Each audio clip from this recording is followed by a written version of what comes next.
Hello, Jose here. Welcome to the fall, everyone. Yes, the rains have come, even though next week's supposed to be sunny and beautiful.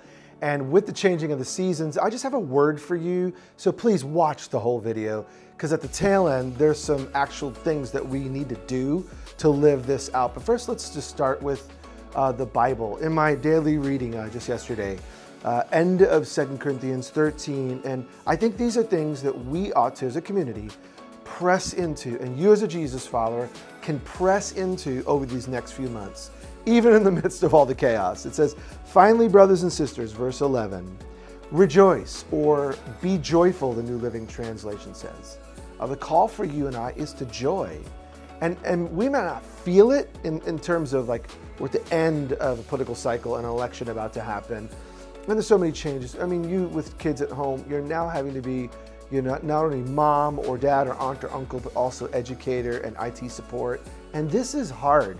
And then you have racial injustice and all the tension in our city and rain's coming in, so we can't go out as much. This is hard. Yet the word for us together, this is something we do together. Brothers and sisters, he says, be filled with joy. Strive for full restoration. I like the New Living Translation. Grow to maturity. The letter was all about conflict that they were having one with another. And so the word for us today, in the midst of chaos and division, is we can strive for growth. We can strive for full restoration. We can choose to live mature lives. And together, we want to use Sundays and when we meet in communities to push ourselves towards that. He says, encourage one another. Hey, who are you encouraging this season? I know summer's kind of crazy because we all go our own way. But let's hone in.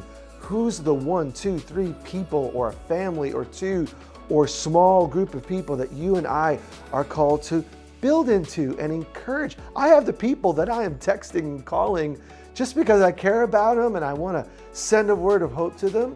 And what would it look like if all of us chose a few people not to look down on, not to correct necessarily, but to encourage? Again, these are things we're called to grow in. He says, be of one mind or live in harmony. The assumption here is that they're connected and they're not so distant from one another.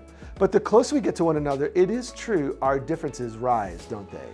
And so the word for us in a season of division in our land is to strive to live in harmony.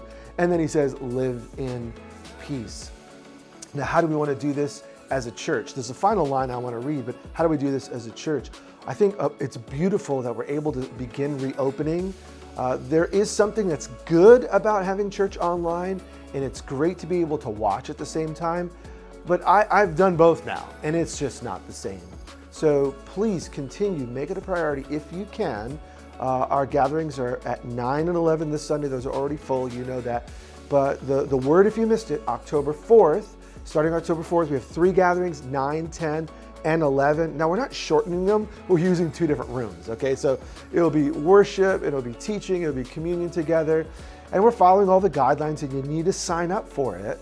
But we have now 3 opportunities. Why is it important? Because there's something that happens when we are in God's presence in the same space. I can't totally explain it, but I just know it's not the same. Now, if this isn't possible for you, that's totally okay, because we are the church together, and so there always will be a live stream, and so it will continue to be at 11 o'clock on Sundays. Let's make the gathering together, the listening to scripture, the taking communion, the worship, giving, all of those things, let's make this a priority. This is how we stay united. But it's not the only way. So, as a reminder, our community groups are launching again. Our fall session starts the week of October the 4th. And remember, or if you're new, it's 7 weeks. The commitment is 7 weeks to get together and use our discussion guide to take what we're hearing on Sunday and wrestle with it. Discuss it, ask questions, go deeper, and then encourage one another on how we're living this out or the struggles that we're facing.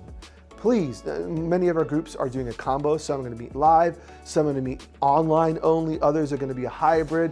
Some are going to break it down and have the ladies meet one time and the guys meet another.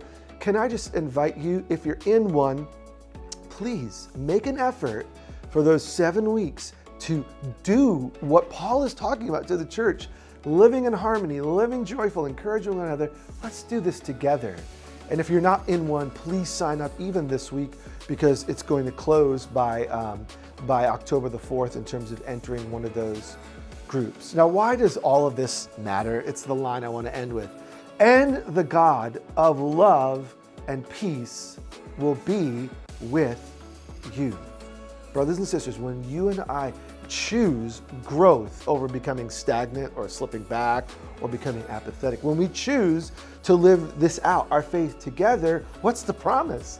Paul says to the church, and the Spirit says to us, the God of peace, the God of love, He's going to work through us. So yes, this season is hard, but the call for us is to press into Jesus together. If you got one of those tickets, I look forward to seeing you live here this Sunday. If not, next Monday, sign up for the following week's gatherings, and we'll continue to open as many as we can as you choose to come on the weekends. We love you. Have a great rest of the week.